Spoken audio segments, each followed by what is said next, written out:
The You night can't my protect own him. son It's told me over. to sleep in his garage, He's my son. he didn't raise his voice. You won't take him He from didn't me. have to. The garage is good enough for one night, Mom, Ethan said, as if he were offering me a favor instead of taking away the last piece of my dignity. I looked at the closed front door, then at the cold concrete floor waiting for me. I didn't beg. I didn't argue. I simply reached into my coat pocket, found an Don't old worry phone about number me. I had never deleted, I've been through and whispered worse. into the receiver. I know exactly what Patricia, needs to be done now. It's Dakota Hunter. It's time. If this story touches your heart, I'd love for you to stay with me until the very end. Please, like this video if you believe every parent deserves respect, and subscribe if stories about family justice and second chances speak to you. Most of all, share your thoughts in the comments. What would you have done if your own child treated you this way? And tell me where you're watching from and what time it is where you are. I always enjoy reading every single comment. Before my son told me to sleep in the garage, I believed I was doing what any aging mother would do when life became too quiet to bear. I believed I was accepting help. I believed I was moving closer to family. My name is Dakota Hunter. I was 69 years old the summer I packed the last of my life into cardboard boxes and left the little blue house on Maple Ridge Drive in Columbus, Ohio. That house had been mine for 37 years. I knew every creak in the hallway. I knew which kitchen drawer stuck in the winter. I knew the exact spot in the living room where the afternoon sun used to fall across my husband William's favorite chair. Even after he passed, I kept that chair by the window untouched, except for dusting. Some mornings, I would still make 2 cups of coffee before remembering there was no one across the table to drink the second one. William had been gone 3 years by then. Cancer took him slowly, then all at once. He had been a strong man, the kind who could carry lumber over one shoulder and still stop to kiss my forehead on his way through the door. He owned a small construction business, nothing flashy, but honest and steady. He built houses, repaired porches, remodeled kitchens, and somehow still made it to every school play, every parent-teacher conference, every birthday dinner. I had been a high school English teacher for most of my life. I spent 32 years teaching teenagers how to understand stories, how to look beneath the surface of words, how to recognize when a character was hiding pain behind pride. Yet somehow, when it came to my own family, I missed the early signs. After William died, the house became too much. The roof needed work. The basement stairs felt steeper every year. The yard, which William had once cared for like a prize garden, became a place I watched through the window instead of tending with my hands. I told myself I could manage, but every time I carried laundry upstairs, my knees reminded me I was lying. My son, Ethan, started calling more often around that time. "Mom, you shouldn't be alone in that big house," he said one evening. "It doesn't make sense anymore." His voice sounded concerned, gentle even. I wanted to believe that concern came from love. Ethan was 42, my only son, tall like his father, with the same brown eyes that used to soften whenever he needed forgiveness. He worked as a regional sales manager for a medical supply company and liked to say he was under constant pressure. He had a large house in a quiet suburb outside Columbus, a polished SUV, and a wife who always looked as if she had stepped out of a magazine. Melissa, my daughter-in-law, was a real estate agent. She was beautiful in a sharp way, with perfect blonde highlights, smooth nails, and a smile that appeared quickly but never stayed long. She knew how to make a room admire her. She also knew how to make one person in that room feel invisible. When Ethan first suggested I move in, I resisted. "Oh, honey, I don't want to be in the way," I said. "You're my mother," he replied. "You could never be in the way." Those words stayed with me. I repeated them to myself on the hard days, the days when I signed papers to sell my house, when strangers walked through my bedroom, judging the wallpaper William and I had chosen together, when I watched a young couple stand in my kitchen and talk about knocking down the wall between the dining room and den. It felt like they were discussing surgery on a body I still loved. The sale went faster than I expected. Melissa handled parts of it, though I had my own agent at first. She offered to help streamline things, and I accepted because she seemed eager, capable, and family. "Why pay someone else so much commission when I can guide you?" she said with a light laugh. I remember the way she looked around my living room that afternoon, not with affection, but with calculation. Her eyes moved from the antique cabinet to the silver tea set, then to the framed photographs on the mantel. "You have a lot of valuable old things," she said. I smiled because I thought she meant sentimental value. "Yes," I said, "a lot of memories." She didn't answer. When moving day came, Ethan arrived with 2 hired movers and a stack of plastic storage bins. He kissed my cheek quickly and began directing everyone like a man trying to finish an unpleasant chore. "Let's keep the essentials separate," he said. "Clothes, medication, toiletries. Everything else can go into storage until we figure out where it fits." "Storage?" I asked. "Just temporarily, Mom." I looked at the boxes marked William's office, Christmas ornaments, family photos, wedding china. Temporarily is a strange word when you are almost 70. It can mean a few weeks to some people. To others, it can mean the rest of your life. Still, I nodded. I was trying not to be difficult. That was the first mistake older mothers often make. We confuse being easy to love with being easy to erase. Ethan and Melissa's house sat at the end of a cul-de-sac lined with trimmed lawns and young maple trees. It was larger than mine, newer with gray siding, black shutters, and a front porch decorated according to the season. That day, white planters held artificial hydrangeas so perfect they looked almost rude. Melissa opened the door before I could knock. "Dakota," she said brightly. "Welcome. Not Mom, not Mrs. Hunter, just Dakota." She gave me a careful hug, the kind where only shoulders touch. Inside, the house smelled of lemon cleaner and expensive candles. The floors were pale wood, the walls soft white. The furniture arranged so neatly, I wondered where people were supposed to sit without apologizing. There were framed photos everywhere, Ethan and Melissa in Hawaii. Ethan receiving an award, Melissa holding a sold sign in front of a luxury home. I saw only one picture of me tucked on a side table near the hallway. It was from Ethan's college graduation. William was beside me in the photo, smiling proudly. For a moment, I touched the frame. "You'll be upstairs," Ethan said, carrying one of my bags. "Guest room at the end of the hall." Guest room. The words landed quietly. I followed him upstairs, gripping the railing. The room was pretty enough. Pale curtains, a queen bed, a dresser, a small lamp. But there was no space for much of my life. No room for William's chair. No shelf for my books. No wall for our wedding portrait. "I thought maybe I could bring the cedar chest," I said. Melissa appeared in the doorway behind us. "That big thing? Oh, Dakota, I don't think it matches the room." "It was my mother's," I said softly. "I'm sure it's lovely. Maybe storage is better for now." For now. There it was again. Ethan avoided my eyes.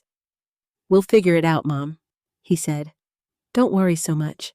That evening, Melissa made grilled salmon asparagus and a salad with walnuts I could barely chew because my dental bridge had been bothering me. She served everything on square white plates and poured wine for herself and Ethan. "Water for you?" she asked me. "Yes, thank you." Ethan talked about work. Melissa talked about a listing that might bring her a large commission. I listened, smiled, and waited for someone to ask how I felt after leaving the home I had shared with my husband for nearly 4 decades. No one did. After dinner, I offered to help with dishes. Melissa laughed lightly. "Oh no, I'm very particular about my kitchen." I stepped back as if I had touched something forbidden. Later that night, I sat on the edge of the guest bed, and opened one small box I had kept with me. Inside were William's reading glasses, my old wedding gloves, a stack of letters he had written me during our first year of marriage, and a photograph of Ethan at age 6, missing his front teeth, holding a handmade Mother's Day card. I remembered that little boy climbing into my lap after nightmares. I remembered him gripping my hand on his first day of kindergarten. I remembered him saying, "When I grow up, I'm going to buy you a castle, Mommy." Downstairs, I heard Melissa laughing at something Ethan said. The sound rose through the floorboards and made me feel both close to them and terribly far away. Over the next few days, Ethan was attentive in small public ways. He carried groceries from the car. He asked if I needed my prescriptions picked up. He told neighbors Mom's staying with us now with one arm around my shoulder. But in private, little things began to shift. He asked about the house sale more than once. "Has the final transfer cleared yet? Did the bank confirm the deposit? How much did you end up with after fees?" At first I answered because he was my son. Then I began giving vague replies. "Enough to keep me comfortable," I said. He smiled, but his jaw tightened.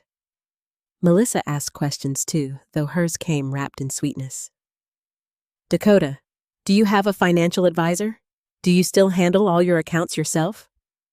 At your age, it must be exhausting keeping track of everything." "At your age." The phrase became one of her favorite little knives. I told myself not to take offense. I told myself they were adjusting. I told myself family living together required patience. But the first night I heard Melissa whispering in the kitchen, I stopped halfway down the stairs. "She can't just sit on all that money," Melissa said. Ethan murmured something I couldn't hear. Then Melissa replied clearer this time, "Your father helped everyone but us." "Maybe now it's your turn." I stood there in my slippers, one hand on the railing, feeling the cold move through me. "Your father helped everyone but us." That was not true. William had helped Ethan more than once, more than Ethan ever admitted. But I went back upstairs without making a sound. I had spent my life teaching students that stories reveal themselves slowly. A careless phrase, a missing detail, a look held too long. And in that house, my son's house, the story was just beginning to reveal itself. I just didn't yet know how ugly the next chapter would become. The first thing Ethan asked about was the bank transfer. Not how I slept. Not whether my knees hurt after climbing his stairs. Not whether I missed the little blue house where his father had carved our initials into the back porch railing one summer evening when we were still young enough to believe forever was a promise. No. On my 4th morning in Ethan and Melissa's house, he walked into the kitchen holding his phone, glanced at Melissa, then said, "Mom did the money from the house sale clear." Yet I was standing by the counter, buttering a piece of toast. Melissa had already made coffee for herself and Ethan in the sleek silver machine I didn't know how to use.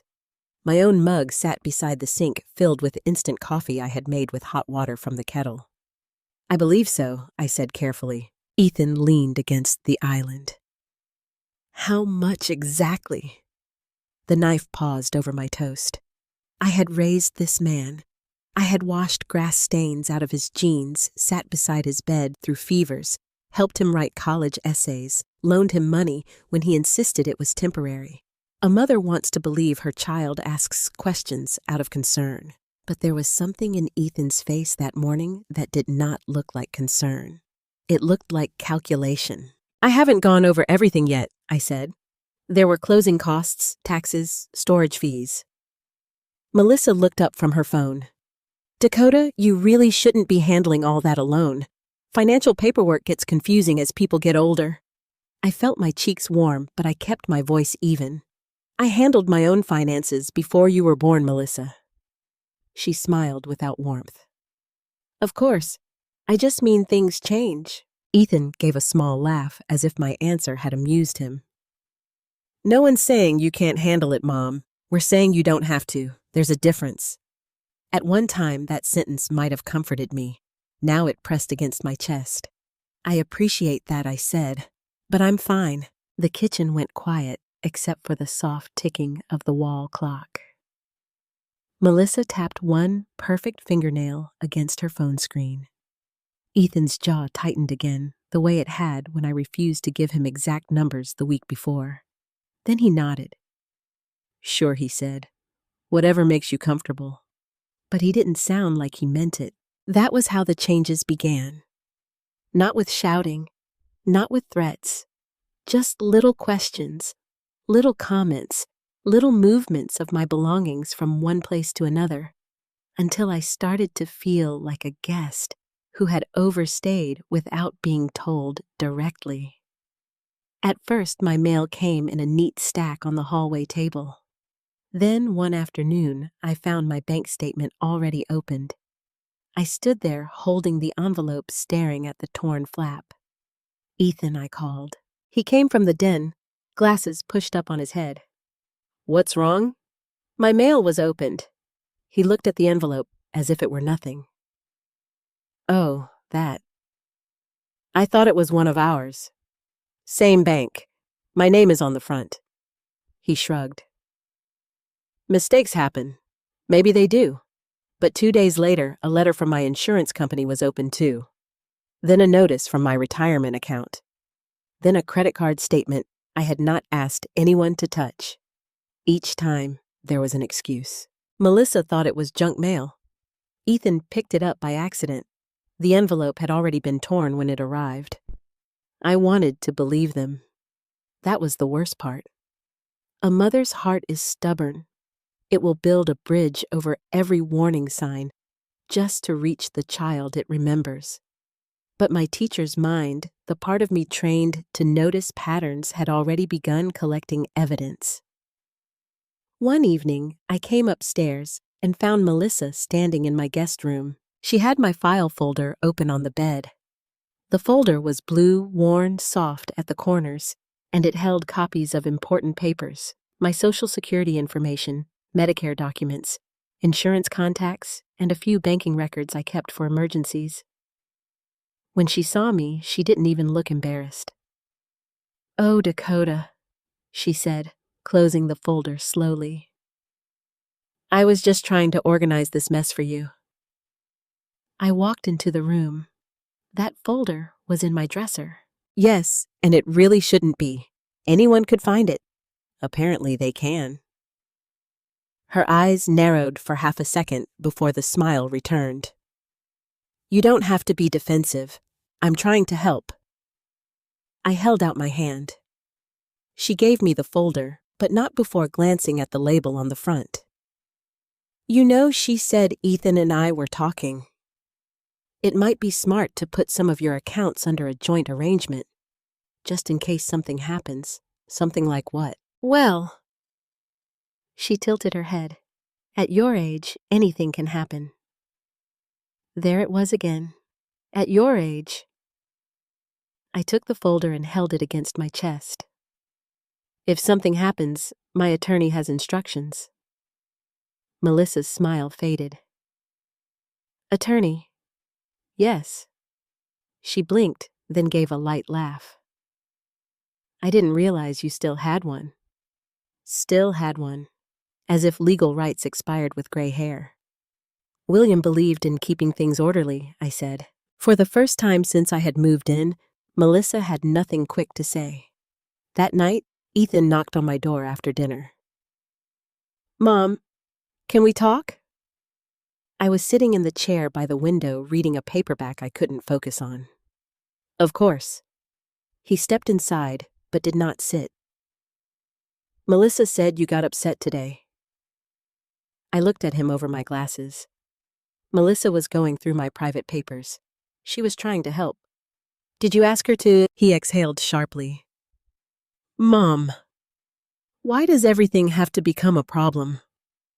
The words hit harder than I expected. "I'm not making it a problem," I said. "I'm asking for privacy." "You're living in our home now." The room seemed to grow smaller. "Our home, not your home too. Not family home. Our home." "I understand that," I said quietly. Then you need to understand we're responsible for you while you're here. I am not a child, Ethan. His face softened briefly, or maybe I imagined it. I know that he said. But you're not as independent as you think you are. For a moment, I saw him at 10 years old, standing in the school hallway with a scraped elbow, pretending not to cry because other boys were watching. I had knelt in front of him and said, "Being hurt doesn't make you weak." He had wrapped his arms around my neck and sobbed into my shoulder. Now he stood over me like I was the one who needed managing. "Did Melissa tell you what she was looking for?" I asked. His eyes shifted. "No." That was the moment I knew he was lying. Not because his voice changed much. Ethan had always been good at sounding reasonable. But his eyes moved away from mine, the same way they had when he was 17, and told me he hadn't dented William's truck. I folded my hands in my lap. I'd like my papers left alone. "Fine," he said too quickly. But things were not fine. The next week, Melissa suggested I stop receiving paper mail altogether. "It's more secure," she said at breakfast. "Everything online. Ethan can help you set up passwords." "I already have passwords." She smiled. "Are they written down somewhere?" "Because that's not safe." "They are safe." "Dakota, you don't have to be secretive with family." I looked at Ethan. He was spreading cream cheese on a bagel, avoiding my eyes. "Family. That word can be used like a blanket or like a rope. In that house, it was becoming a rope. A few days later, I needed my checkbook to pay the storage company.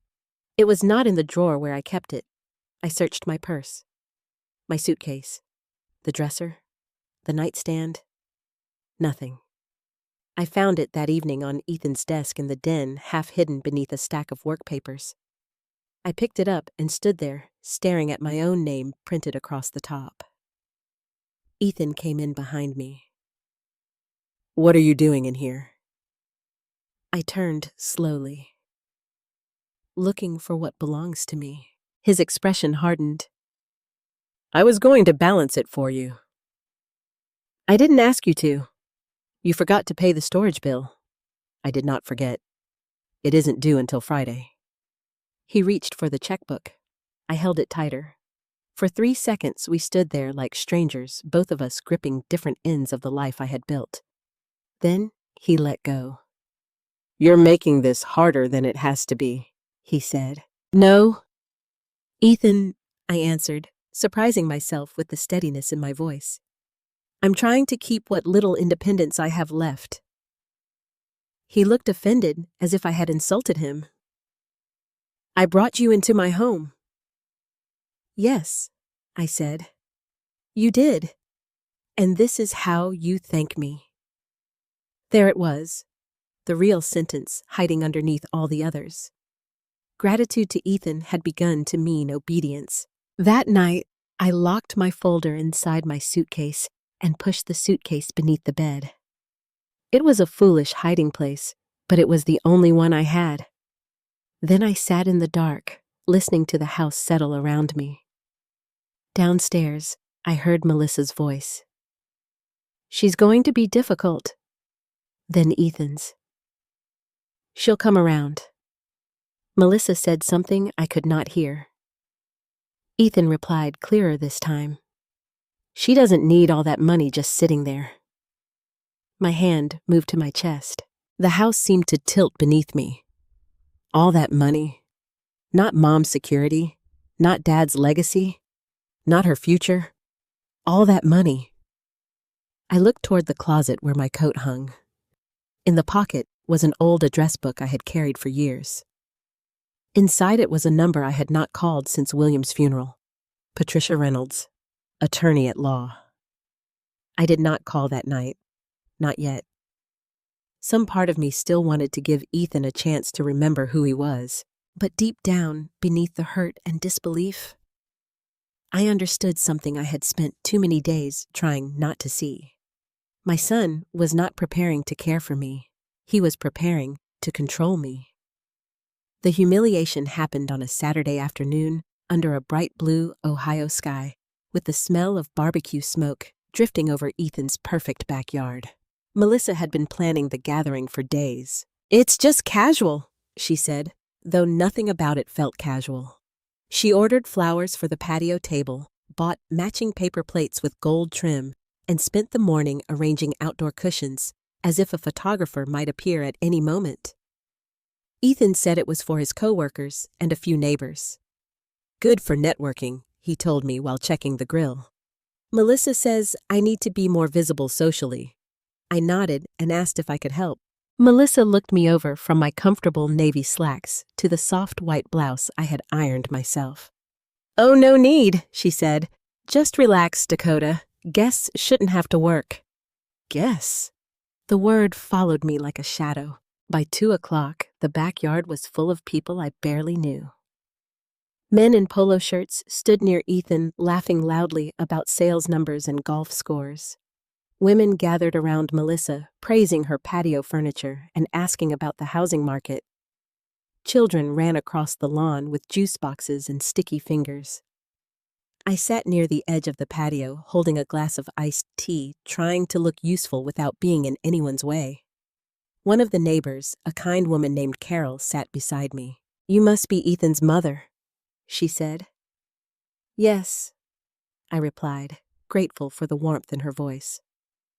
"Dakota Hunter?" Carol smiled. "Ethan mentioned you moved in recently." I noticed Melissa glance over from across the patio. "Yes," I said. "I sold my house after my husband passed. It was time to downsize." Before Carol could respond, Melissa walked over with a plate of appetizers. "Well," she said brightly, "Dakota says downsize, but honestly, it was more like rescue." I froze. Carol's smile faltered. "Rescue?" Melissa laughed lightly, as if she had said something charming. "Oh, you know how stubborn older people can be." That house was too much for her. Stairs everywhere, old wiring, too many memories. Ethan finally had to convince her it wasn't safe. I looked down at my glass. That was not what had happened. Ethan had not rescued me. I had made a painful, practical decision. I had signed papers with shaking hands and packed away half my life because I believed moving closer to my son might help me survive the loneliness. But Melissa made it sound like I had been found wandering in my own home, helpless and confused. Carol gave me a sympathetic look. "That must have been difficult." "It was," I said quietly. Melissa touched my shoulder. Her fingers felt cold, even in the sun. "But she's much better now." "Aren't you, Dakota?" I wanted to say. "Better than what?" "Instead?" I smiled. A lifetime of good manners can become a prison if you are not careful. More guests arrived. Ethan's boss, a broad-shouldered man named Mark DeLuca, came with his wife. 2 younger co-workers followed. Melissa introduced everyone with polished ease. "This is Dakota," she said when they reached me. "Ethan's mom. She's staying with us for a while." I stood to shake hands, but Melissa added, "We're keeping an eye on her." A few people chuckled. My hand lowered before anyone took it. Ethan heard. I know he heard because his eyes flicked toward me. But he only smiled at Mark and said, "Family right, always something. Always something." The words were small, but they landed like gravel thrown against glass. During lunch, I tried to sit near the end of the long patio table. Melissa had arranged the seating, and somehow I ended up between Carol's teenage son, who spent the meal looking at his phone, and a man I did not know who asked me twice whether I wanted him to cut my chicken. "I can manage," I said the second time, forcing a smile. "Oh, I didn't mean anything by it," he replied. "I know." But I did know what Melissa had done. She had built a story before I even opened my mouth. Old, fragile, forgetful, dependent. And people once given a story often look for evidence to prove it true. Halfway through the meal, Melissa stood to refill a pitcher of lemonade. Dakota, honey, do you remember where I put the extra napkins?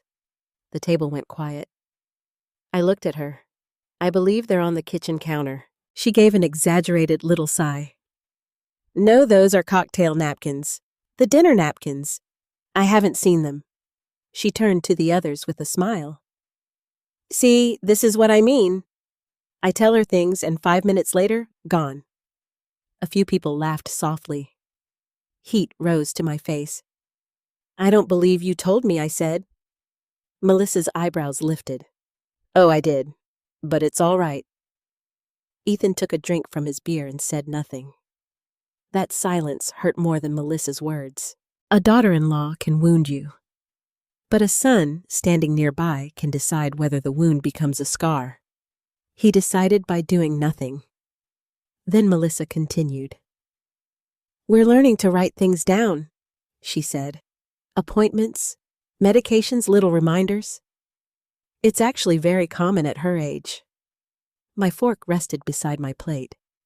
I no longer wanted to eat. Ethan finally spoke, but not to defend me. Mom's always been independent, he said with a laugh. Too independent sometimes. She still thinks she can handle everything like she's 40. Mark chuckled. Don't we all? The table relaxed. I did not. I looked at my son across the patio table. His face was easy charming, confident. The face he wore for work. The face that made people trust him. For one terrible second, I wondered if I had ever truly known him, or if I had only known the version of him that still needed me. After lunch, people drifted around the yard. I carried my plate toward the trash, but Melissa intercepted me. Careful, she said loudly. The steps are uneven. They were not uneven. I stopped plate in hand while 3 women turned to look. I'm fine, Melissa. I know. You always say that. Her smile widened, but her eyes dared me to object. So I threw away my plate, walked back to my chair, and sat very still. That was when I noticed the man by the fence. He had arrived late, I thought. Silver hair, dark sport coat despite the heat, sunglasses in one hand. He stood beside Ethan's boss, but he wasn't laughing with the others. He was looking at me, not in the pitying way some of the guests had looked at me. He was studying me. A strange uneasiness moved through me. After a few minutes, he approached. Mrs. Hunter? He asked. I stood slowly. Yes. He removed his sunglasses. His face stirred something in my memory, but I could not place it. I'm Richard Coleman, he said. I don't know if you remember me. The name opened a door somewhere in my past. Coleman, I repeated. He smiled gently. I worked with your husband years ago, on the Westbrook development. William Hunter saved that project when the contractor walked off. My throat tightened at the sound of William's name spoken with respect. Yes, I said. I remember. You were with the lending firm. That's right. His expression softened. Your husband was one of the most honorable men I ever did business with.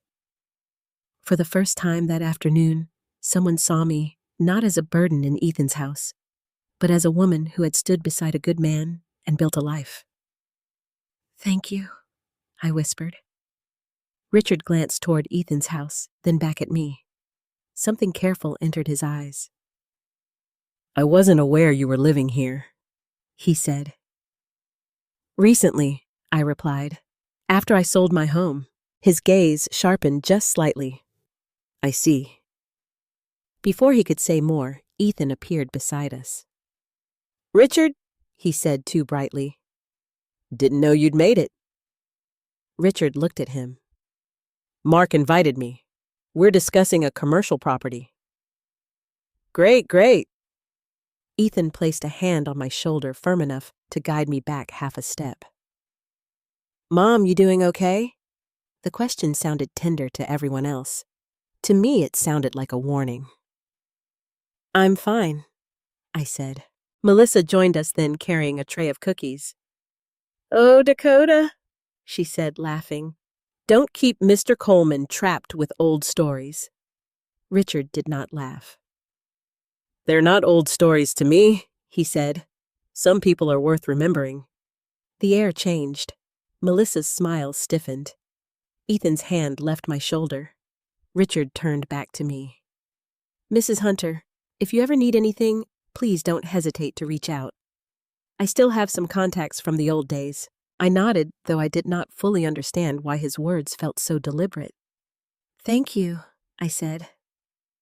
He held my gaze 1 second longer, then returned to the other guests. The party continued. People ate cookies. Children played. Melissa laughed too loudly. Ethan stayed close to Mark and Richard, but I noticed he kept looking in my direction. For the rest of the afternoon, no one made jokes about my memory. No one asked if I needed help cutting food. No one called me fragile. But the damage had already been done. That evening, after the guests left and the patio was quiet, I carried a stack of cups into the kitchen. Melissa took them from my hands. "You don't have to pretend to help now," she said. I looked at her.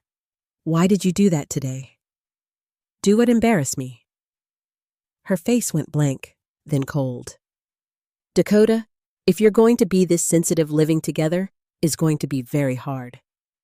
Ethan came in behind her. "What's going on?" "Your mother thinks I embarrassed her," Melissa said. Ethan rubbed his forehead. "Mom, please." "Not tonight." I stared at him. "Not tonight," I repeated. "We had guests.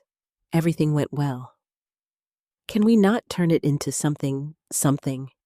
My humiliation had become something inconvenient." "You let her speak about me like I was helpless," I said. Ethan's expression hardened. "She wasn't wrong. You are getting older." The kitchen seemed to fall silent around that sentence. I nodded once, not because I agreed, because something inside me had just stepped back from him. "I am getting older," I said, "but I am not stupid, and I am not invisible." Neither of them answered. I went upstairs slowly, one hand on the railing, my back straight, though my heart felt broken. In my room, I sat on the bed and thought of Richard Coleman's face when he heard I was living there. I thought of the way Ethan had appeared so quickly beside me. I thought of William and how he used to say, "Dakota, when people are hiding something, they don't fear questions. They fear witnesses." That afternoon, someone had recognized more than my name. Someone had recognized that something was wrong. And for the first time since moving into Ethan's house, I wondered whether my son and Melissa had a reason to be afraid of the past. 2 days after the barbecue, Melissa decided she needed my bedroom. She did not ask. She announced it. I was sitting at the small desk by the guest room window, writing a grocery list on the back of an old envelope when she appeared in the doorway with a measuring tape in one hand and her phone in the other. "Dakota," she said, already looking past me at the walls. I've been thinking.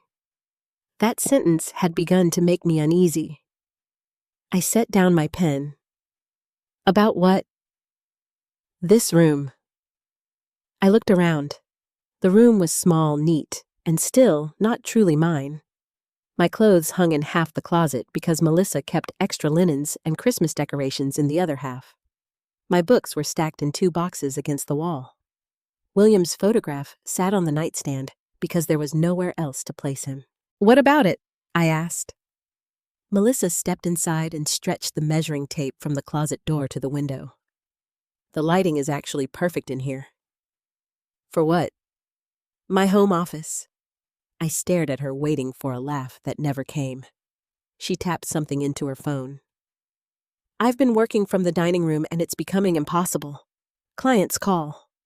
Ethan walks through. The kitchen noise ruins my focus. "This room would be ideal.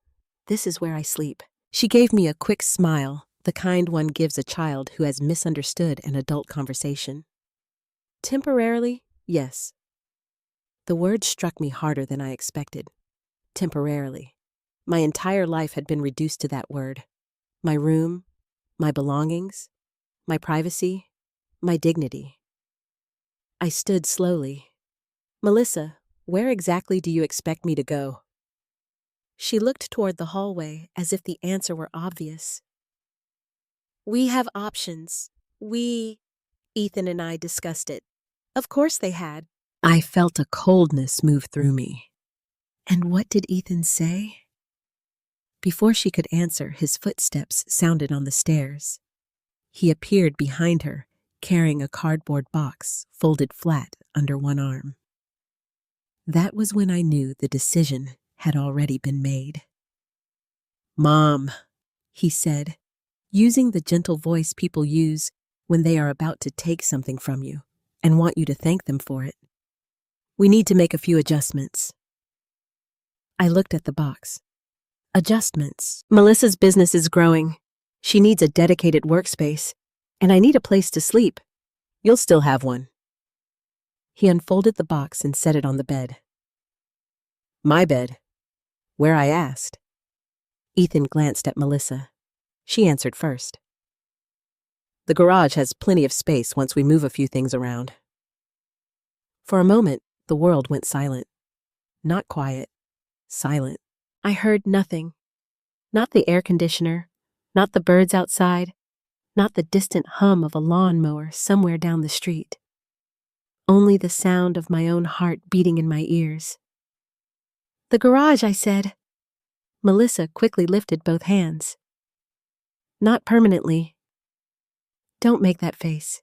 It's just until we figure things out. Ethan nodded. A few days, Mom. Maybe a week. A week in the garage? It's attached to the house, he said, as if that made it a bedroom. It's insulated. It has concrete floors. We can put down a rug. I looked at my son.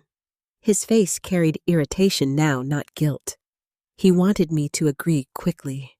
He wanted me to make his cruelty easy. I remembered Ethan at 5 years old, afraid of thunder running into my room, with his blanket dragging behind him. I remembered pulling him into bed between William and me. I remembered whispering, "You're safe here, baby." Now that same child was telling me a rug on a garage floor was good enough for his mother.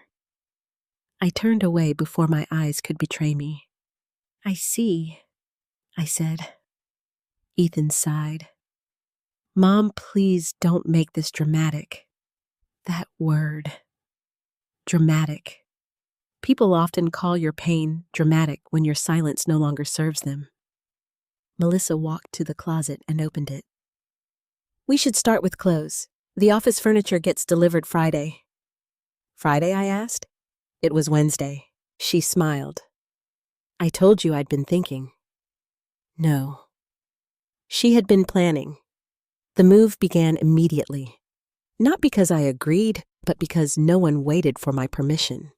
Ethan brought boxes upstairs. Melissa opened drawers. She moved my sweaters, my nightgowns, my undergarments, folding them with brisk efficiency that somehow felt more violating than if she had simply thrown them in a heap. I stood beside the bed, holding my blue file folder to my chest.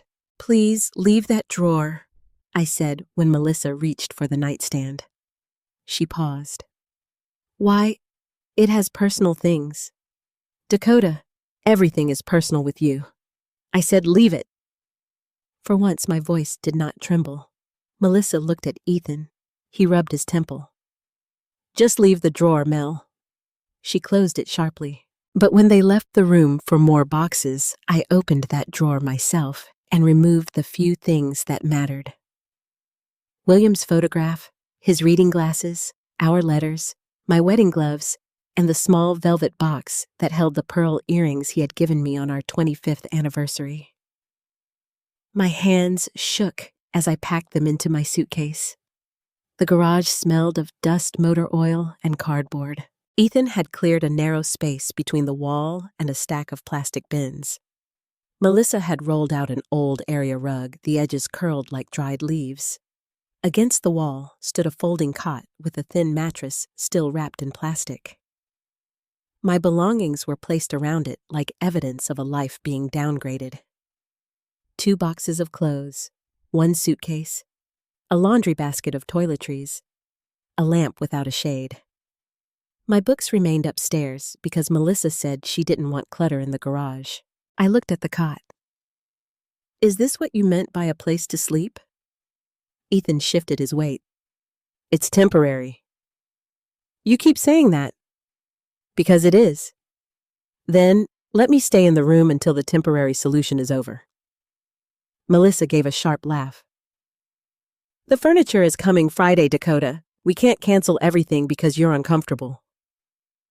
"Uncomfortable," I repeated. She crossed her arms. "Yes. Uncomfortable. Not unsafe. Not mistreated. Uncomfortable." There are moments when someone reveals exactly how little your suffering weighs in their hands. That was one of them. Ethan looked away. I wanted him to say, "Wait. This is wrong. She's my mother. We can find another way." But he said nothing. So I did what I had learned to do in that house. I became quiet. I lifted my suitcase onto the cot and began arranging my things. Melissa seemed relieved. "See, this will work." I placed William's photograph on a small, overturned crate beside the cot. His face looked strangely out of place there, smiling in his brown suit, eyes kind and steady. I touched the frame with my fingertips. "I'm sorry," I whispered so softly no one heard. That evening, I ate dinner with them at the kitchen table as if nothing had happened. Melissa chatted about paint colors for her new office. Ethan talked about a difficult client. I answered when spoken to. I chewed slowly. I swallowed carefully. Inside, something was breaking cleanly. Not shattering. Not exploding.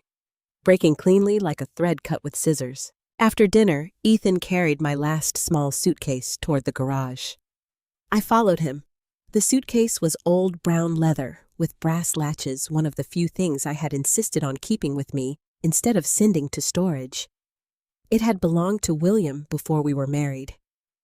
He used it on short business trips and later for family vacations when Ethan was small. "Do you really need this thing?" Ethan asked, setting it on the cot. "It barely closes." "Yes," I said. "I need it." He shrugged. "Suit yourself?" When he left, I sat alone in the garage and opened the suitcase. The smell of old leather rose up faint and familiar. Inside were folded scarves, a wool cardigan, a few envelopes, and a cloth pouch containing buttons, keys, and small keepsakes I had saved without remembering why.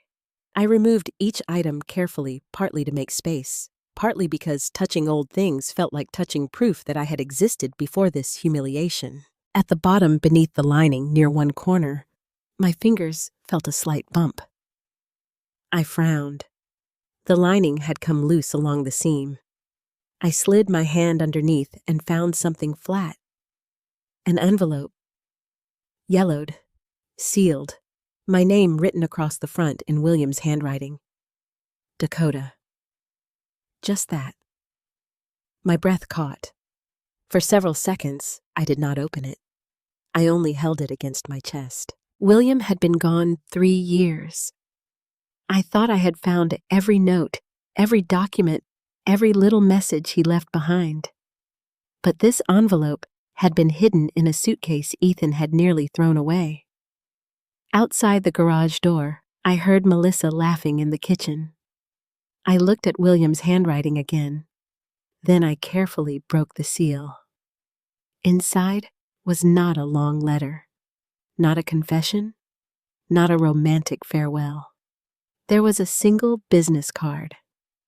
Patricia Reynolds, attorney at law. On the back, written in William's firm hand, were 8 words. If dignity is threatened, call her immediately. My eyes filled, but I did not cry. Not then. I turned the card over and over in my hand, feeling something stir beneath the grief. Not revenge, not anger exactly. Recognition. William had known something. Or perhaps he had feared something. Either way, he had left me a door when others tried to close one. I looked around the garage at the cot, the boxes, the concrete floor, the cold metal shelves. Then I looked back at Patricia Reynolds' name. For the first time all day, I felt less alone. I slid the card into my coat pocket and closed the suitcase. I did not call that night. Not yet. But as I lay on that thin cot under a borrowed blanket, listening to the house settle above me, I understood one thing with absolute certainty. My son and Melissa thought they had moved me out of the way. They had no idea they had moved me closer to the truth. The first night in the garage was cold, but the second night was cruel. Rain began just after sunset, a slow tapping against the garage door that turned heavier as the sky darkened. By 9 o'clock, water ran down the small rectangular window above the workbench in crooked lines. Every gust of wind made the door rattle in its frame.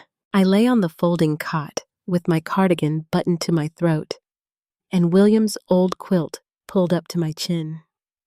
The garage was attached to the house, yes. Ethan had been very careful to say that, but attached did not mean included. Attached did not mean warm. Attached did not mean loved. Beyond the interior door, I could hear muffled sounds from the kitchen, cabinets closing, Melissa laughing, Ethan's voice low and tired, the television playing somewhere in the living room. I was close enough to hear their life continue without me, and far enough away to understand I was no longer part of it. At 10, I got up to use the bathroom. The path from the cot to the door was narrow, squeezed between storage bins and a folded ladder.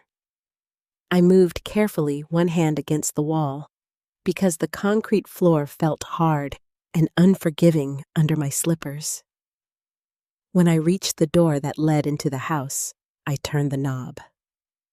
Locked. At first, I thought I had mistaken it. I tried again. The knob did not move. I stood there in the dim light, staring at the door, as if it might explain itself. Then I knocked. Once. Twice. "Ethan," I called. No answer. I knocked again, louder. A few seconds later, I heard footsteps. Melissa opened the door just enough to show half her face.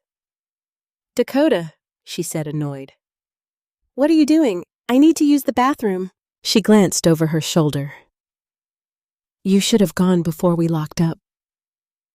Before we locked up. As if I were something outside. I didn't know the door would be locked. It's for safety. My safety. "The house's safety," she said, then seemed to realize how that sounded. "I mean everyone's safety." I looked past her into the warm hallway. The light fell over the hardwood floor like honey. I could smell the lavender candles she burned every evening. "May I come in?" She sighed, as if I had asked for something unreasonable. "Fine, but please be quiet. Ethan has an early meeting." She opened the door wider. I stepped inside slowly, feeling like a trespasser in my son's home. I went to the powder room near the laundry area, washed my hands, and looked at myself in the mirror. My hair was flattened on one side from the cot. My face looked pale. My eyes looked older than they had the week before. I whispered to my reflection, "Dakota Hunter, how did you get here?" No answer came. When I returned to the hallway, Ethan was standing there in sweatpants and an old Ohio State t-shirt. "Mom," he said, rubbing his eyes. "What's going on? I needed the bathroom." He glanced toward the garage. "You woke us up for that." The shame rose so fast, I almost apologized. Almost. The door was locked. Melissa crossed her arms behind him. "Because it's nighttime. I live here," I said quietly. Neither of them answered. The sentence hung there fragile and foolish. Ethan lowered his hand from his face. Mom, we talked about this. The garage situation is temporary. Then why am I locked out of the house? You're not locked out. You knocked, didn't you? I looked at him. Really, looked at him. There are moments in life when the person you love says something so cold, so careless, that your heart refuses to understand it all at once. It lets the truth arrive slowly because the full impact would be too much. You think this is acceptable? I asked. His expression tightened. I think you're making a simple arrangement into a crisis. A simple arrangement, Melissa stepped forward. Dakota, it's late. I kept my eyes on my son. Ethan, do you truly want your mother sleeping in the garage? His face changed then. Not softened. Changed. The patience left it. Mom, you need to stop saying it like that. Like what? Like we threw you into the street. You have a cot. You have blankets. You have your things. A lot of people have less. I felt something inside me go very still. A lot of people have less, I repeated. He exhaled hard. I'm tired. Melissa is tired. We have both rearranged our lives for you. For me, yes, for you. Do you know how stressful this has been? You came here with boxes, furniture, paperwork, your moods, your suspicion. My suspicion began when my mail was opened. He pointed toward the stairs. See? This is what I mean. Always accusing. Always acting like we're against you. I swallowed. Are you? He stared at me. Melissa looked away first. I had my answer before Ethan spoke. This is my house, he said. 5 words. That was all it took. Not because I had never heard him say the house belonged to him. He had said it before in smaller ways. Our home. My mortgage. My office. My rules. But this time, he said it as a line drawn between us. On one side stood Ethan Melissa, the warm hallway, the locked door, the house where I had been promised a safe place. On the other side stood me, his mother, a woman with a suitcase in the garage. I nodded once. You're right, I said. He blinked as if my agreement surprised him. You're right, I repeated. It is your house. Melissa relaxed slightly. Ethan seemed relieved as if he had finally won an argument. But I was not finished, and now I know exactly where I stand in it. His face hardened again. Mom. No, I said softly. That's enough for tonight. I stepped back into the garage. Melissa reached for the door. We'll leave it unlocked until morning. The mercy of that sentence nearly made me laugh. Nearly. The door closed behind me, not locked this time, but still closed. I stood in the garage for a long moment listening to the rain beat against the door. My hands were cold. My feet ached. My pride felt bruised beyond recognition. Then I walked to the cot, sat down, and reached into my coat pocket. The business card was still there. Patricia Reynolds, attorney at law. I turned it over. If dignity is threatened, call her immediately. William's handwriting seemed stronger than my own breathing. I remembered the day he first met Patricia. It was more than 20 years earlier, after a business partner tried to cheat him on a construction deal. William had come home furious not because of the money, but because of the betrayal. People show you who they are when they think you have no power, he told me that night. I had forgotten that sentence. Or perhaps I had not wanted to remember it about my own son. I picked up my phone. My thumb hovered over the screen. It was late. Too late for a polite call. Too late for good manners. Too late for pretending this could still be solved with patience and soft words. Rain hammered harder. From inside the house, I heard Melissa's voice, faint but sharp. She needs to learn this isn't her place anymore. Then Ethan said something I could not hear. Melissa replied louder. Well, she acts like we owe her everything. I looked at William's photograph beside the cot. The man in the frame did not look angry. He looked steady, almost expectant. I opened my old address book, though I no longer needed to. The number on the card matched the one I had kept for years. I dialed. 1 ring, 2, 3. My heart beat so loudly I could barely hear. On the 4th ring, a woman's voice answered low and alert. Patricia Reynolds. For a second, I could not speak. Hello, she said. I closed my eyes. Patricia, I whispered. It's Dakota Hunter. There was a pause. Not confusion, recognition. Dakota, she said, and her voice changed immediately. Where are you? The question nearly broke me. Not how are you? Not why are you calling? Where are you? As if she already knew that location mattered.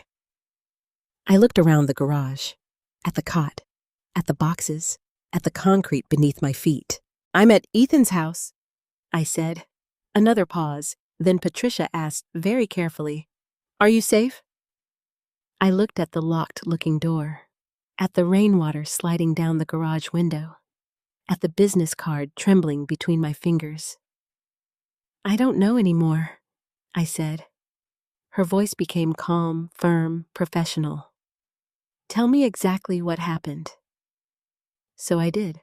I told her about the move, the mail, the papers, the open statements, the questions about money, the barbecue, the bedroom, the cot, the locked door, Ethan saying, This is my house.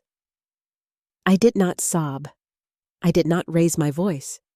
I spoke the way a person speaks when pain has gone past tears and become evidence. When I finished, Patricia was quiet for so long I thought the call had dropped. Then she asked Dakota, Did Ethan actually force you to sleep in the garage?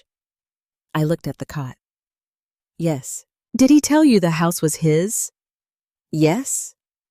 Did Melissa remove you from your room to use it as an office? Yes. Did either of them ask you to sign anything regarding your money or accounts? Not yet, I said, but they've been trying to get close. Patricia exhaled slowly. All right, she said. Listen to me carefully. Do not leave that property tonight.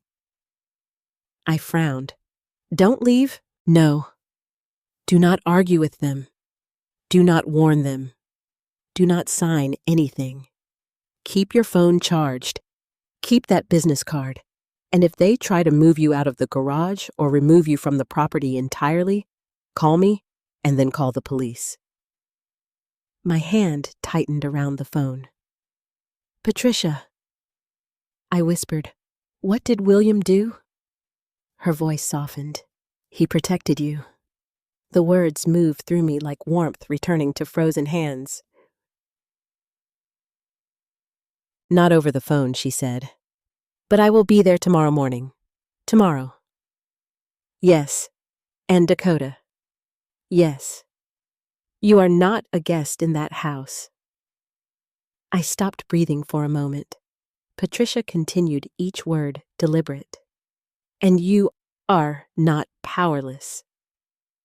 Outside, thunder rolled over the neighborhood. Inside the garage, I sat straighter.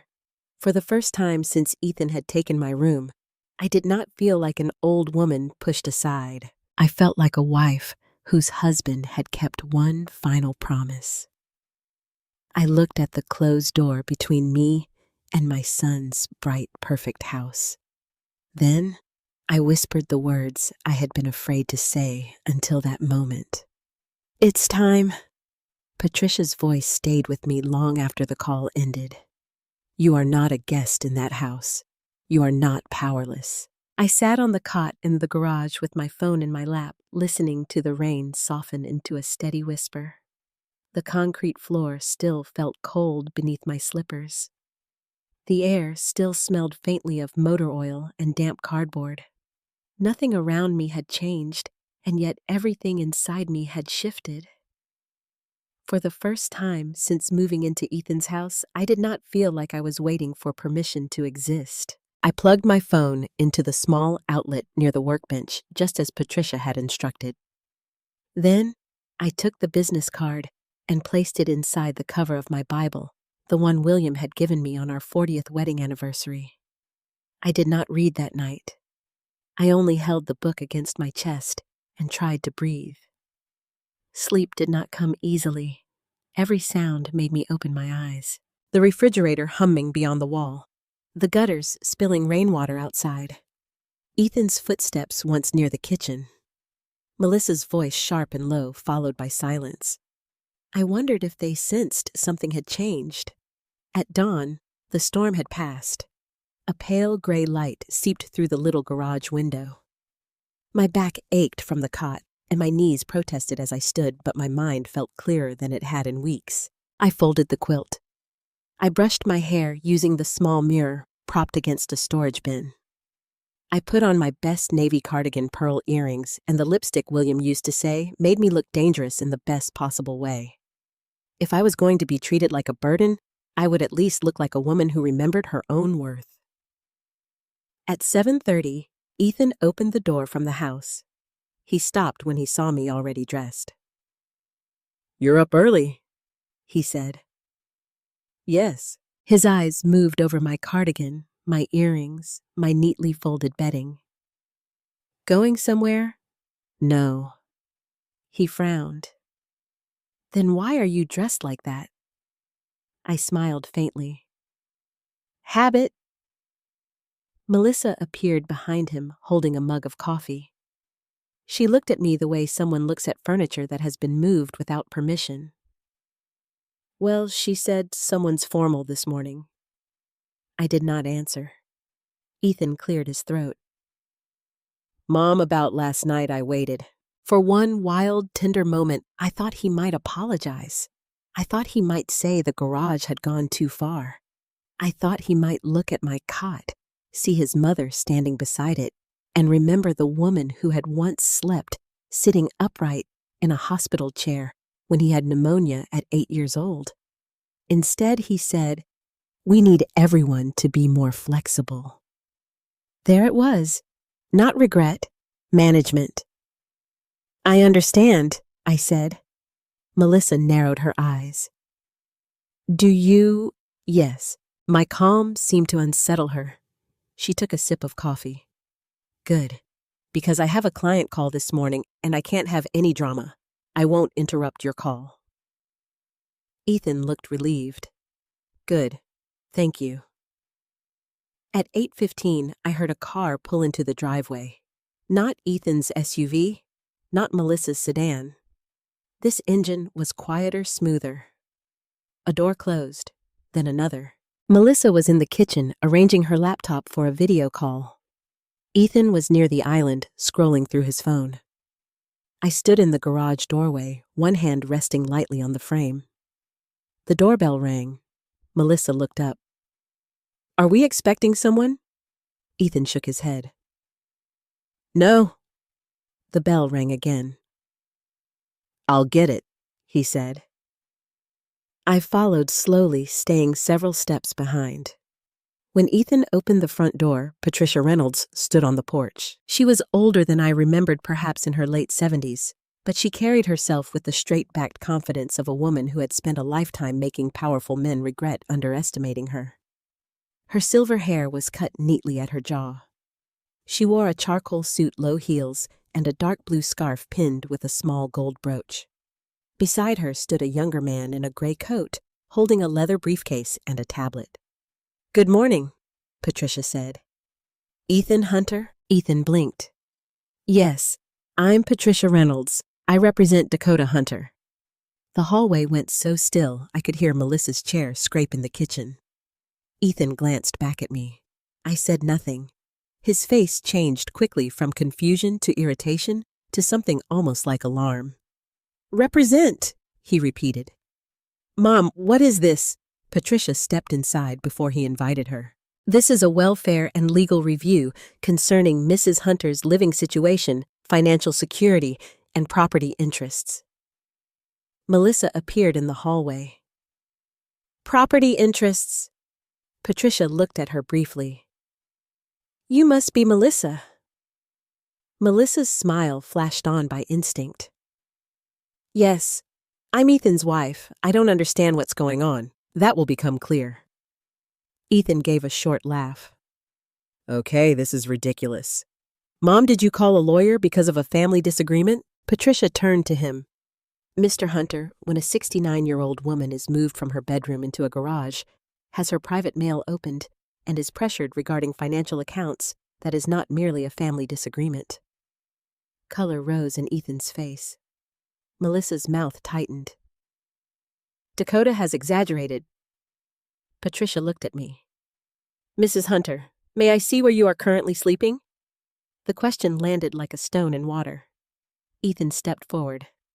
No, wait a minute. You may either allow me to inspect the space, Patricia said calmly, or I can document your refusal. The younger man opened his tablet. Melissa's eyes darted toward it. Ethan forced a laugh. Document. This is our home. Patricia's gaze did not move. That point, she said, is precisely why I'm here. A silence followed. Then Ethan stepped aside. Patricia walked through the house, slowly taking in everything. The spotless kitchen, the bright living room, the staircase, the framed photos that showed Ethan and Melissa smiling in expensive places. Then she reached the garage. I watched her face as she saw the cot. She did not gasp. She did not perform outrage. She simply became very still. The younger man took photographs. The cot, the boxes, the overturned crate holding William's picture, the concrete floor, the interior door, the distance to the bathroom. Melissa crossed her arms. This is temporary. Patricia looked at the cot again. Temporary indignity is still indignity. Ethan's voice sharpened. You don't get to come into my house and insult me. Patricia turned. No, Mr. Hunter. Your actions have already done that. For the first time, Ethan had no immediate answer. We returned to the kitchen. Patricia placed her briefcase on the island and opened it with a soft click. She removed a thick folder, several sealed copies, and a document with a blue cover. Ethan stared at the papers. What is all that? Patricia adjusted her glasses. Your father's planning documents. At the mention of William, Ethan's expression flickered. Melissa leaned closer. Planning documents for what? Patricia did not answer her directly. She looked at me. Dakota, I want your permission to speak plainly in front of Ethan and Melissa.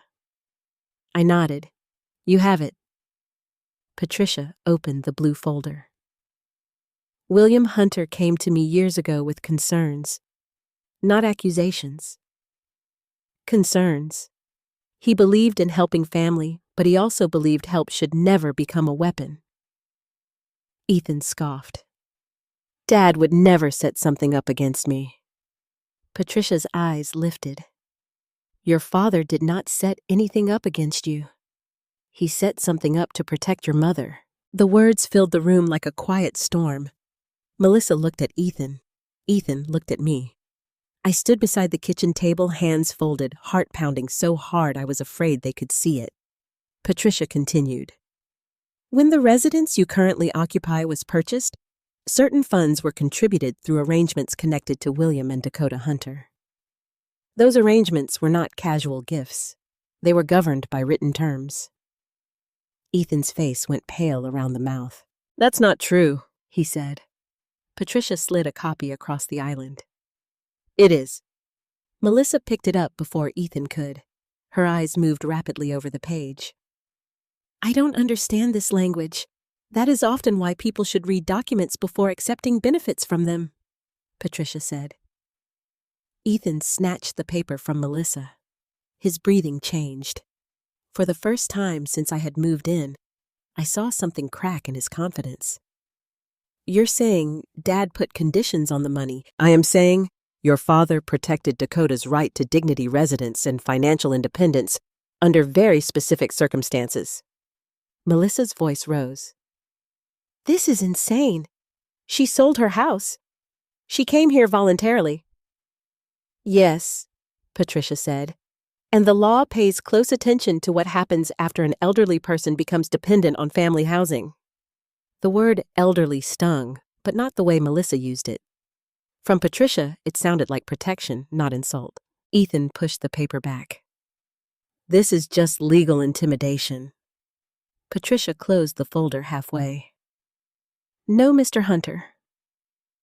This is the quiet phone call your father hoped your mother would never need to make. The room went silent. I felt tears burn my eyes then, but I did not let them fall.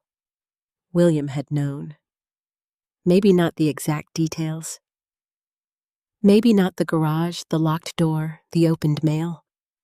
But he had known enough about human nature to leave me a shield. Ethan looked at me with anger and disbelief.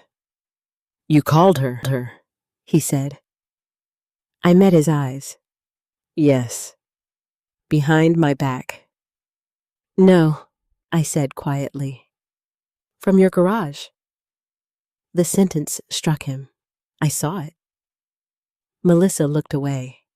Patricia gathered the papers into a neat stack. This morning is only the beginning, she said. Mrs. Hunter will not sign transfer surrender or authorize anything without counsel present. Her documents will be returned to her. Her mail will not be opened, and her sleeping arrangement will be corrected immediately. Ethan's voice dropped. Or what Patricia looked at him with the calm of a woman who had expected that question. Or we proceed. I did not yet know what proceed meant, but Ethan did. I saw it in his face, and for the first time in that house my son looked afraid. Patricia did not raise her voice. She didn't need to.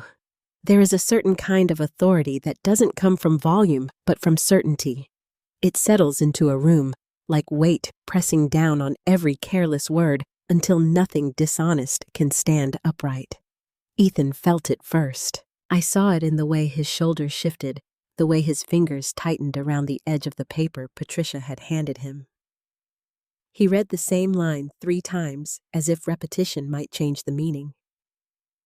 It doesn't say that he muttered. It does, Patricia replied calmly. Melissa leaned over his shoulder. Give it to me. He hesitated, then handed her the document. Her eyes moved quickly, scanning, skipping, returning. Unlike Ethan, she did not look confused. She looked calculating. This is old, she said. This could be outdated. It is current, Patricia said. Reviewed and reaffirmed within the last decade. Melissa's lips pressed together. I watched them both from the side of the kitchen, my hands folded in front of me, my posture steady. For once, I did not feel like I had to explain myself. For once, I was not the one on trial. Let me simplify this for you, Patricia continued. When this house was purchased, a significant portion of the funding came from a trust arrangement established by William and Dakota Hunter. Ethan shook his head. No, I took out the mortgage. I made the payments. Yes, Patricia said.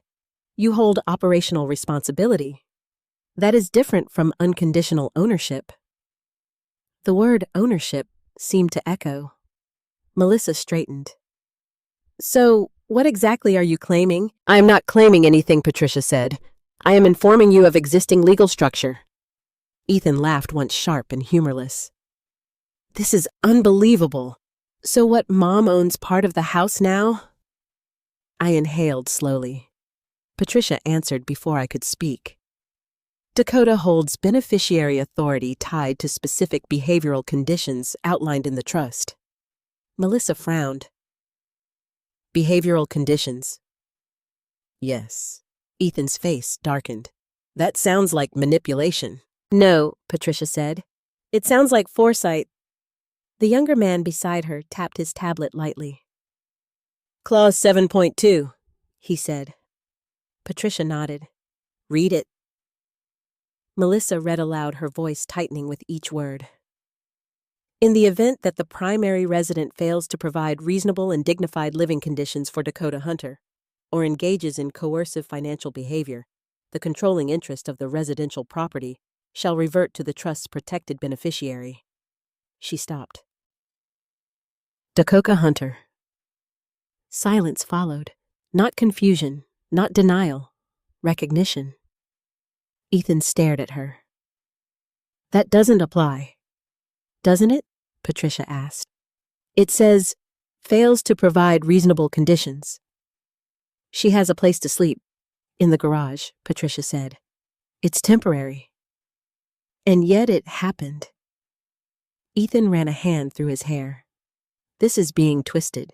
Patricia stepped closer to the island. Mr. Hunter, let me be very clear. Legal language does not rely on your intentions. It relies on your actions. Melissa set the paper down slowly.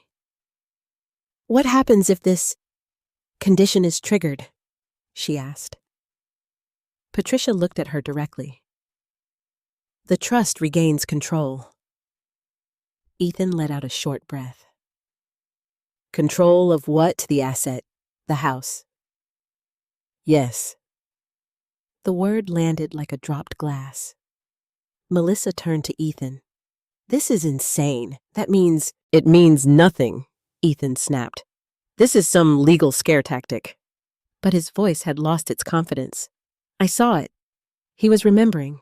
Perhaps the day William had sat him down and explained the purchase. Perhaps the papers he had signed quickly, impatiently, trusting that his father would never put limits on him. People often don't read what protects others from them. Patricia reached into her briefcase again and removed another document. This is a certified copy of the trust agreement, she said. Signed, notarized, and recorded. She placed it gently on the island. This is also a record of recent observations, the younger man added, tapping his tablet again. Living conditions, statements made, and behavioral indicators. Melissa's head snapped toward him. You're documenting us? Yes. For what purpose? To establish factual sequence. Ethan stepped forward. You don't get to come into my house and record anything. Patricia met his anger with calm. I do when your house is not entirely yours. The room shifted again. I felt it in my bones. The balance of power, which had leaned so heavily in Ethan and Melissa's favor, was beginning to tilt. Not dramatically, not yet, but enough that they felt it. Ethan looked at me. You knew about this? He asked. I held his gaze. No. Then how did you... I found the card your father left me, I said, and I made a phone call. Melissa's voice cut in. So, this is revenge? I turned to her. No, I said quietly. This is protection. She laughed bitterly. Protection? From what? From living in a nice house with family who takes care of you. Is that what you call it? I asked. Her smile vanished. Ethan stepped between us. Enough. This is getting out of hand. Patricia closed the folder. No, she said. This is getting into focus. She looked at Ethan again. You have two options moving forward. He crossed his arms. I'm listening. You can immediately restore Dakota to appropriate living conditions, cease all interference with her financial autonomy, and agree to a formal review of your compliance with the trust terms. And if I don't? Patricia's voice did not change. Then we proceed with enforcement. Ethan's jaw tightened. What does that mean exactly? It means legal action to assert Dakota's rights under the trust, including control over the property. Melissa's eyes widened slightly. You're saying she could take the house, she asked. I'm saying the house is not as secure as you believed. Silence again. I could hear my own heartbeat, not from fear, from clarity. For weeks I had been shrinking inside that house, adjusting myself to fit into smaller and smaller spaces. First the guest room, then half the closet, then the garage. Now, suddenly the walls around me felt different. Not smaller, transparent. I saw everything. Melissa's calculation, Ethan's entitlement, the way they had slowly moved me from center to edge, then from edge to outside, convincing themselves each step was reasonable. And I saw something else too. The mistake they had made. They had assumed I had nothing left to stand on. They were wrong. Ethan spoke again, more carefully this time. So what now? Patricia looked at him. Now, Dakota decides how she wishes to proceed. All eyes turned to me. For a moment, I said nothing. I let the silence stretch. I let Ethan feel it. I let Melissa sit in it. Then I stepped forward. I will not leave this property, I said. Ethan opened his mouth, but I raised my hand slightly. I will not sign anything. I will not combine accounts. I will not surrender control over what your father and I built together. My voice was calm. Not loud, not shaking, just clear. I will have a proper bedroom, I continued. In this house, not the garage, not temporary, not negotiable. Melissa inhaled sharply. Ethan stared at me, and I added, "You will not open my mail again." The last sentence hung in the air. It was small compared to the others, but it mattered, because dignity is not one big thing. It is 1,000 small boundaries that must be defended. Patricia nodded once. "Those are reasonable conditions," she said. Ethan looked between us. "You're serious," he said. "Yes." He laughed softly, but there was no humor in it. "So now I have rules in my own house." "No," Patricia said. "Now you have accountability and a shared asset." Melissa stepped closer to him, her voice low but urgent. "We need to talk," she whispered. He didn't move. He was still looking at me, not as his mother, not as a burden, not even as a victim, but as something he had not expected, a problem he could not control. And for the first time since I had walked into that house, I did not feel small under his gaze. I felt steady. Outside, the morning sun broke through the last of the clouds. Inside, the air felt different. Not lighter, sharper, more honest. Ethan exhaled slowly. "Fine," he said. The words sounded like surrender. Or maybe just the beginning of it. "We'll fix the room," he added. Melissa looked at him sharply. "Ethan?" "We'll fix it," he repeated. She went silent. Patricia closed her briefcase. "Good," she said. "Then we will reconvene later today to discuss next steps." As she turned to leave, she glanced at me.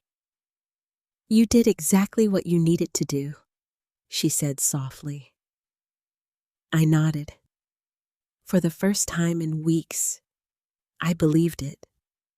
And as I watched Ethan and Melissa stand in their perfect kitchen, surrounded by polished surfaces and careful appearances, I understood something they had not yet fully realized. The garage had not been the worst place they could put me. The worst place would have been silence, and that was the one place I was no longer willing to stay. If Patricia's words shook Ethan, what came next revealed him. Fear doesn't always make people humble. Sometimes it makes them desperate. By noon, the house felt different. Not peaceful, not resolved. Tense. Melissa moved around the kitchen with forced precision, wiping already clean surfaces, rearranging things that did not need to be rearranged.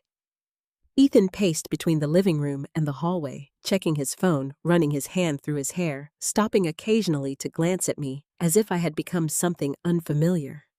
I stayed quiet, not because I was afraid to speak, because I was watching.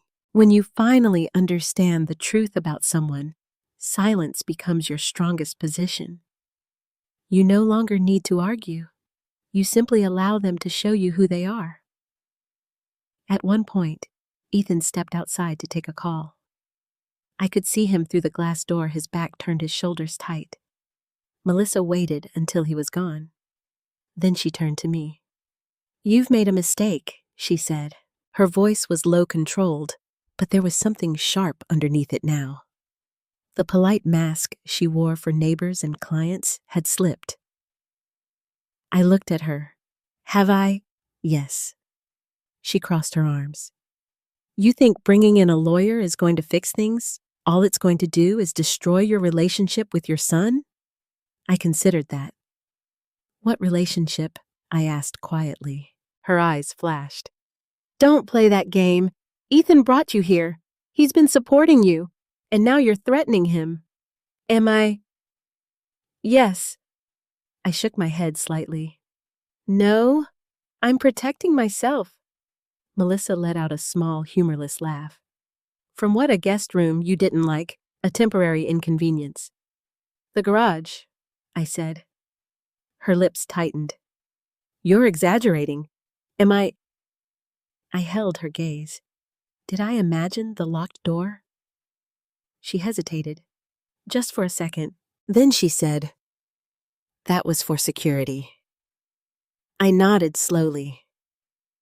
Of course, there are moments when arguing becomes pointless. When someone is so invested in their version of reality that truth sounds like an insult. Melissa leaned closer. "You should think very carefully about what you do next," she said.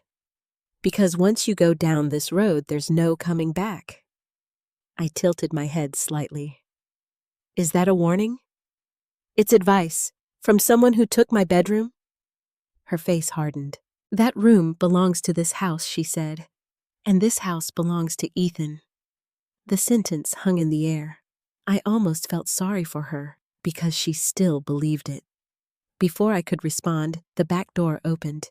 Ethan stepped inside, his expression controlled but tight. "We need to talk," he said. Melissa straightened immediately. I told her. "No," he said sharply. "Both of you." He gestured toward the dining table. We sat. For a moment, no one spoke. Then Ethan leaned forward, resting his elbows on the table. "Let's be practical," he said. The words sounded rehearsed. "Practical?" I repeated. "Yes, this situation doesn't need to escalate. We can fix it without lawyers, without threats, without making things ugly. Ugly. That word again. Pain becomes ugly when it interrupts convenience. "What do you suggest?" I asked. He exhaled slowly. "You move back into the guest room. Melissa will work from the dining area for now." Melissa turned to him sharply. "Ethan." "For now," he repeated firmly. She went silent, but I could see the anger in her eyes. Ethan looked back at me, and in return, he continued. "We need to simplify things financially." There it was. I said nothing. He took that as encouragement. "You've got a lot on your plate, Mom. Accounts, investments, taxes, insurance. It's too much for one person. I've handled it for years." "You handled it with Dad," he corrected. "Things are different now." I folded my hands in front of me. How different? He leaned back slightly. Different enough that it makes sense to consolidate everything. Put it into one account. Joint management? Safer? Easier. Melissa nodded quickly. Exactly. We're just trying to help you. I looked from one to the other. There was no kindness in their faces now, no pretense, just urgency. Joint management, I repeated. Yes, Ethan said. You and me, and Melissa. He hesitated. Eventually, yes, eventually. That word again. Everything with them was always temporary until it became permanent. I leaned back in my chair. No. The word landed quietly, but it was final. Ethan's jaw tightened. You didn't even think about it. I did. And the answer is no. Melissa's voice rose. That's not reasonable. It is to me. Ethan's tone sharpened. Mom, you're being stubborn. I'm being careful. With your own son? Yes. The silence that followed was heavy, not just because of what I said, but because of what it meant. Ethan stared at me as if I had just betrayed him. You don't trust me? He asked. I held his gaze. I don't trust what you've been doing. His face flushed. You think I'm trying to take your money? I think you've been trying to control it. That's not the same thing. No, I said softly. It isn't. Melissa stood abruptly. This is ridiculous. She's turning everything into something it's not. I looked at her. No, I said again. I'm finally seeing it clearly. Ethan pushed his chair back slightly. Fine. If you don't want to make this easy, we'll do it the hard way. Something in his tone changed. Not just frustration. Pressure. What does that mean? I asked. He reached into a folder on the table and pulled out a document. I was going to wait, he said. But maybe now is the right time. He slid the paper toward me. It was a form, typed, formal, already filled out in parts. Power of attorney. My stomach turned cold. You prepared this? I asked. Yes. When last week? Before the garage? Before Patricia? Before everything became obvious? He had already been planning. You want me to sign this? I asked. It's for your protection, Melissa added quickly. It just allows Ethan to help manage things if something happens. If something happens, I repeated. Ethan leaned forward again. Mom, listen to me. This is standard. Responsible. You're making it into something else because you're upset. I looked at the paper, then at my son, then at the woman standing beside him. For a moment, I saw the entire picture. Not just the garage, not just the bedroom, not just the humiliation. The pattern, the slow movement toward control. And I understood something very clearly. If Patricia had not come that morning, if I had not found William's card, if I had signed that paper, there would have been no going back. I pushed the document back across the table. I'm not signing that. Ethan's patience snapped. Why not? He demanded. Because I don't need you to control my life. I'm not controlling anything. You tried to? That's not fair. No, I said calmly. What you did wasn't fair. Melissa stepped forward. You're being paranoid. I turned to her. Am I? I asked. She didn't answer. Because she couldn't. Ethan stood up. Fine, he said. You want to do everything the hard way? Then we'll do it the hard way. What does that mean? I asked again.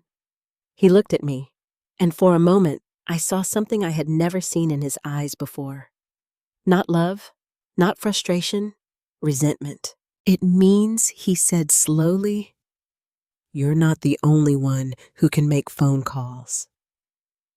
The words settled between us, a quiet threat. I felt my heart beat once hard, then steady. Because for the first time, I wasn't standing alone in that room. I had William's foresight. I had Patricia's knowledge. And I had something else. The truth. I met Ethan's gaze. Then you should choose very carefully who you call, I said. The room went still, because we both understood something in that moment. This was no longer about a bedroom, or a garage, or even money. This was about control. And for the first time since I stepped into his house, my son realized something he had never expected. He was no longer the one holding it. Ethan didn't make his phone call right away. That surprised me. I expected anger. I expected him to storm out to dial someone with the same urgency I had felt the night before to try to counter whatever Patricia had set in motion. Instead, he became quiet. Too quiet. That kind of silence is not peace. It is calculation. Melissa felt it too. I could see it in the way she hovered near him, whispering under her breath, her eyes darting toward me and then back to him, as if I had become something unpredictable. Patricia, on the other hand, remained composed. She did not rush. She did not press.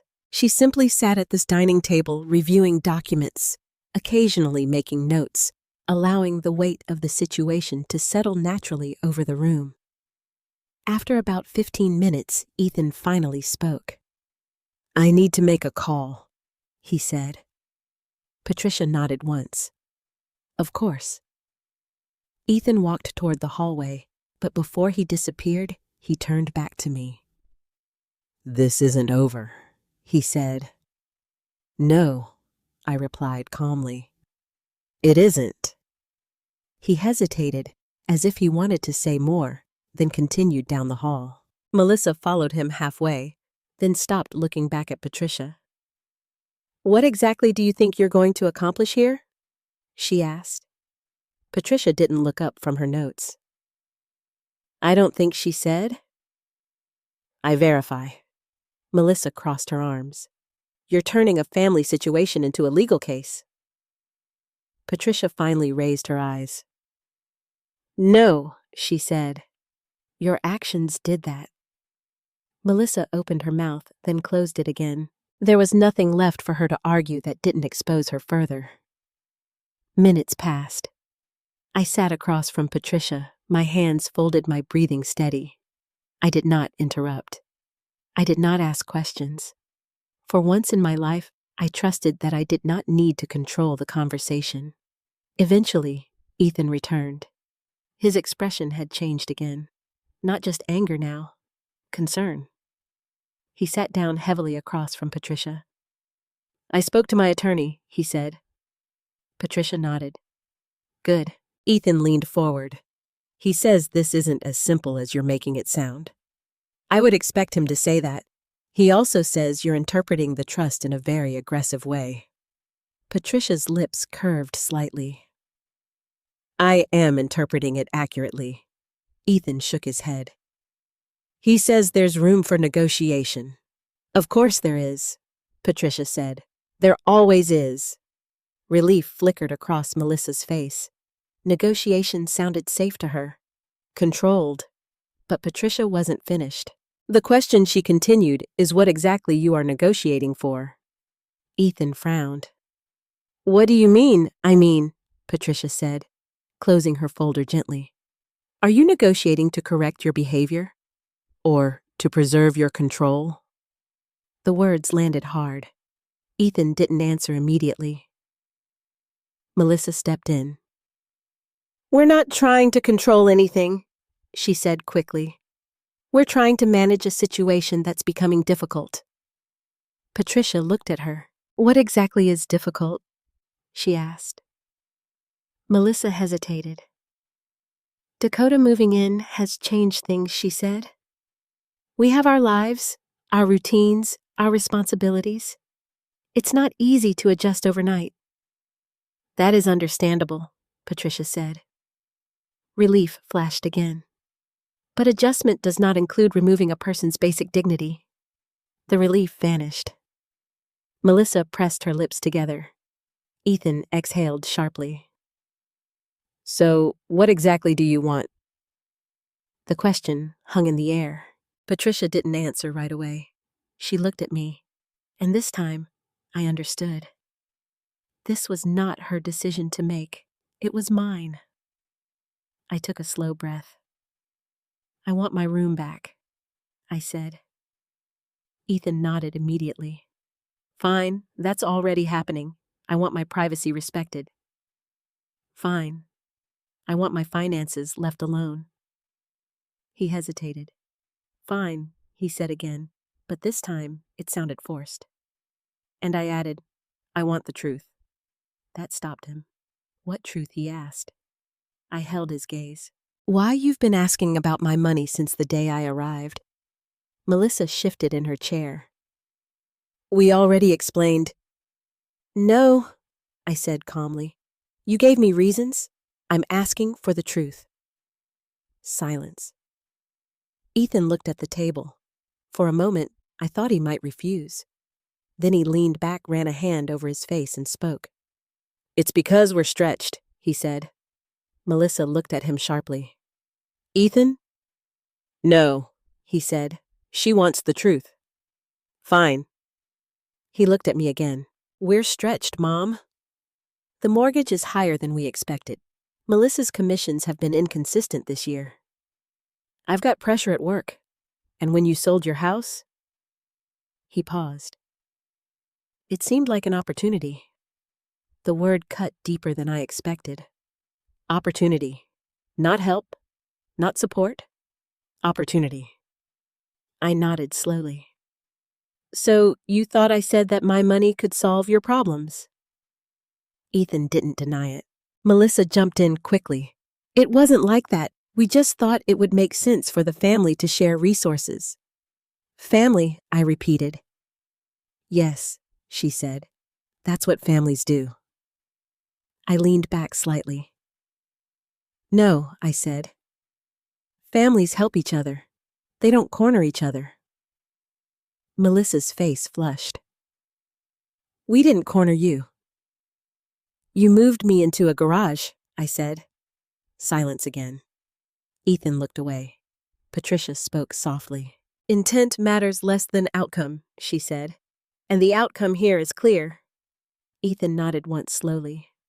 Okay, he said. We handled things wrong. The admission was quiet, but it mattered. Melissa looked at him in disbelief. You're just going to say that? He turned to her. What do you want me to say? That she's overreacting? She's not, he said. That surprised me. It surprised Melissa even more. You're taking her side, she demanded. I'm taking reality's side, he replied. The room shifted again.